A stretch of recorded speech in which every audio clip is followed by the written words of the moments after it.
அன்புள்ள நேயர்களுக்கு வணக்கம்.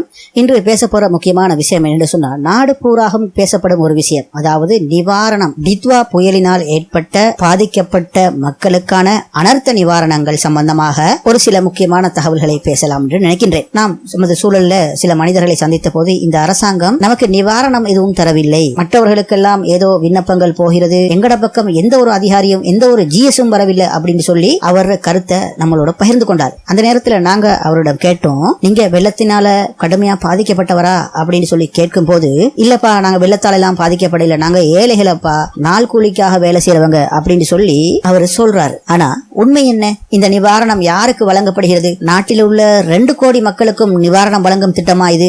இல்லை என்பதுதான் அதுக்கான சுருக்கமான விடை. இந்த நிவாரணம் கடைசியாக ஏற்பட்ட இந்த டித்வா புயலினால் சடுதியாக பாதிக்கப்பட்ட மக்களுக்கு அவர்களை இனம் கண்டு அவர்களுக்கு வழங்கப்படும் நிவாரணம், தொடர்ந்து அவர்கள் இதனால் பாதிக்கப்பட்டு அவர்களுடைய செயற்பாடுகள், அதாவது நாட்டில் உள்ள பொருளாதார சமூக செயற்பாடுகள் பின்னடைய கூடாது என்பதற்காக, அவர்களுடைய தொடர்ந்து இயங்கக்கூடிய நிலையை அப்படியே இயங்க செய்வதற்காக பாதிக்கப்பட்டவர்களுக்கு இந்த அனர்த்தம் வழங்கப்படுகிறது. தவிர இது நாட்டில் உள்ள ஏழைகளுக்கு வழங்கப்படும் திட்டம் அல்ல என்பது பல பேருக்கு புரியாத விஷயமாக காணப்படுகிறது. இந்த நேரத்தில் நான் ஒரு சிங்கள ஊடகத்தில் பார்க்க கிடைத்தது, இந்த அரசாங்கத்தை விமர்சிக்கும் சில ஊடகங்கள் இந்த நிவாரண திட்டத்தை பாராட்டி ஏழை மக்களுக்கும் இது கொடுக்கப்பட வேண்டும் என்று இந்த சீரான நிவாரண ஓட்டத்தை ஒரு தளம்பலடைய செய்ய முயற்சிக்கின்றார்கள், இது அரசியல் நோக்கம் என்று சில ஊடகங்கள், அதாவது சமூக ஊடகங்கள் குறிப்பிட்டிருந்ததை நான் அவதானிக்க கூடியதாக இருந்தது. இதனால் இந்த செய்தி ஏழைகளுக்கும் அடுத்தது கல்வி அறிவற்றவர்களுக்கும் செல்லும் போது, இது எங்களுக்கும் தானே கிடைக்க வேண்டும் என்று இந்த அனர்த்தத்தினால் பாதிக்கப்படாதவர்கள், அதிகாரிகள், குறிப்பாக கிராம சேவர்களிடம் போய் பேசுவதாக கேட்பதாக எல்லாம்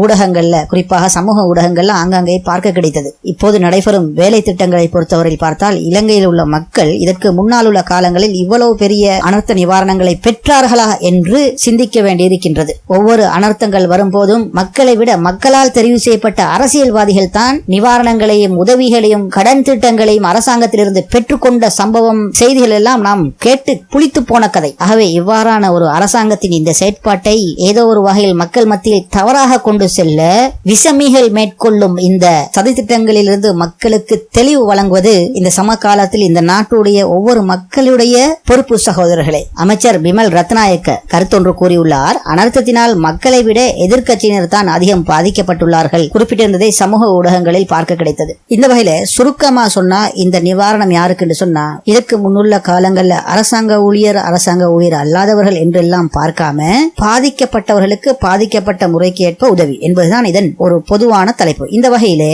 இடிந்து இழந்து போன ஒவ்வொரு உயிர்களுக்கும் நேரடியாக அந்த குடும்பத்துக்கு நிவாரணம் செலுத்துதல், அதாவது உயிரிழப்புகளுக்கு ஒரு குடும்பத்திற்கு 10 லட்சமாக அரசாங்கம் குறிப்பிடுகிறது. தற்காலிக இடப்பெயர்வு 25,000, 2 பேருக்கு அதிகமாக இருந்த குடும்பங்களுக்கு மேலும் தொகை என்ற மாதிரி அது குறிப்பிடுகிறது. அடுத்தது, சிறிய நடுத்தர தொழில்கள் பாதிக்கப்பட்டது உண்மையிலேயே கண்டறியப்பட்டால் உதவித்தொகையாக 2 லட்சம் ரூபாய் வழங்கலாம் என்று அரசு தீர்மானித்துள்ளது. இது அதிகாரப்பூர்வமாக பதிவு செய்யப்பட்ட நிறுவனமாயிருந்தால் இந்த தொகை வழங்கப்படும். இது மாத்திரமில்லாம சடுதியாக பாதிக்கப்பட்ட மின்சாரம், தண்ணீர் உட்பட்ட சில அவசர உதவிகள் அரசாங்கம், ராணுவம் அல்லது வெளிநாட்டு நிதி ஆதரவு மூலம் அந்த பிரச்சனையை தீர்க்க முயற்சி செய்யப்படும் என்று அரசாங்கம் தெரிவிக்கின்றது. இந்த வகையிலே அரசு தங்களுடைய திரைசேரிலிருந்து பணத்தை செலவழிக்கும் போது வெளிநாடுகளிலிருந்தும் பல மில்லியன் டாலர்கள் நிதிகளும் பொருட்களும் இலங்கைக்கு வந்து சேர்ந்தது.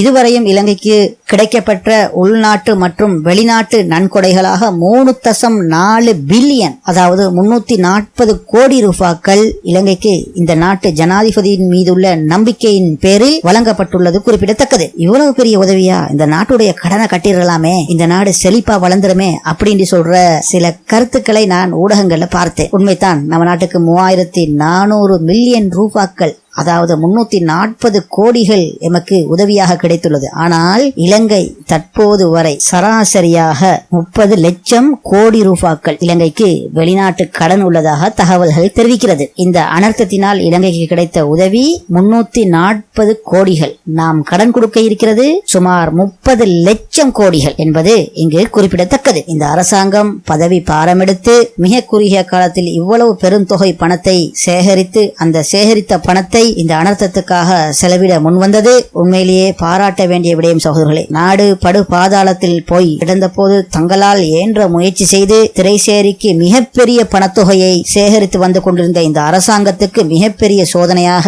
இந்த டித்வா புயல் அமைந்துவிட்டது. இதன் போது நாங்கள் பொதுவாக சிந்தித்திருப்போம், முன்னைய காலங்களில் போல அரசியல், இனம், மதம், இடம் பார்த்து பொதுமக்களுக்கு ஆங்காங்கே சின்ன சின்ன உதவிகள் மக்கள் வழக்கமானதை பழக்கமாக சிந்தித்திருப்பார்கள். ஆனால் அரசாங்கம் அவ்வாறு செய்யல. தாங்கள் கஷ்டப்பட்டு குறுகிய காலத்துக்கு பெரியதொரு பணத்தொகையை சேகரித்து இந்த நாட்டை முன்னுக்கு தள்ளலாம் என்று எத்தனித்த போது டித்வா என்கிற புயல் இந்த அரசாங்கத்தை சோதனைக்குள்ளாக்கியது. அவ்வாறு சோதனைக்குள்ளாக்கிய போது ஜனாதிபதிக்கு செய்திருக்கலாம், அவ்வளவு பணத்தொகையும் நாங்கள் செலவழிக்க முடியாது, இது மிக கஷ்டப்பட்டு இந்த நாட்டை முன்னுக்கு கொண்டு வருவதற்காக நாம் சேகரித்த பணம், ஆகவே நீங்கள் இழப்பீடுகளை எவ்வாறு சரி செய்து கொள்ளுங்கள், நாங்கள் ஒரு சில உதவிகளை தருகிறோம் என்று வளமையான அரசாங்கங்கள் சொல்லும் வார்த்தைகளை இவரும் சொல்லியிருக்கலாம். ஆனால் நமது எண்ணத்துக்கும் சிந்தனைக்கும் புறம்பாக இந்த ஜனாதிபதி சிந்தித்துள்ளார். எதிர்க்கட்சிகள் இந்த அனர்த்தம் வந்த போது அனைவரையும் ஒன்று திரட்டுங்கள், வெளிநாடுகளில் உதவி கேளுங்கள், IMF கூப்பிடுங்கள், நாங்கள் பேசுகிறோம் என்றெல்லாம் கருத்து கூறினார்கள். அதனை பார்த்த பாதிக்கப்பட்ட மக்கள் அதுவும் சரித்தானே என்று ஒரு நிமிடம் எதிர்த்தரப்பினரை சரி கண்டது. ஆனால்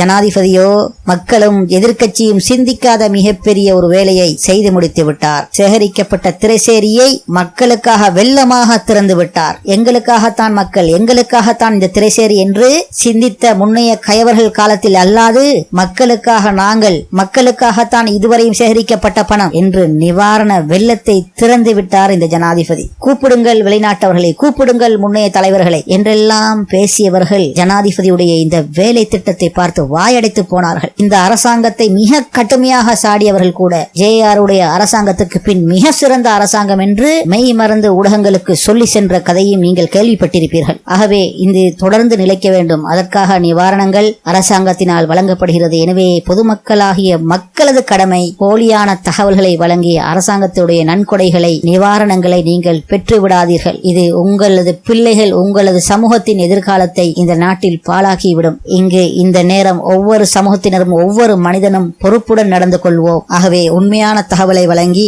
நிவாரணம் பெற தகுதி உள்ளவர்கள் நிவாரணத்தை பெற்றுக் கொள்ளுங்கள். ஜனாதிபதி மாத்திரம் நாட்டுக்கு உண்மையாக இருந்தால் போதாது, ஒவ்வொரு குடிமகனும் நாட்டில் உண்மையானவனாக, சத்தியம் உள்ளவனாக இருக்க வேண்டும். கோன் உயர்ந்தால் குடி உயரும் என்று கூறுவார்கள். அதாவது ஒரு நாட்டின் தலைவர், ஒரு குடும்பத்தின் தலைவர் நேர்மை, நீதி, பொறுப்புணர்வு, ஒழுக்கத்துடன் நடந்து கொண்டால் அந்த குடும்பமும் அந்த நாடும் தலை தூக்கி நிற்கும் என்று இந்த பழமொழியை கூறி சென்று நிகழ்ச்சியை நிறைவு செய்கிறேன். மறுபடியும் சந்திப்போம். இது A24 டாக்கிங். சரி நேயர்களே, எந்த ஒரு இடைஞ்சலும் இல்லாமல் உங்களது பணிகளை நீங்கள் செவ்வனே செய்து கொண்டு காதுகளால் உலக புதினங்களை அறிய வேண்டுமென்றால் எமது சேனலினை சப்ஸ்கிரைப் செய்து வைத்துக் கொள்ளுங்கள்.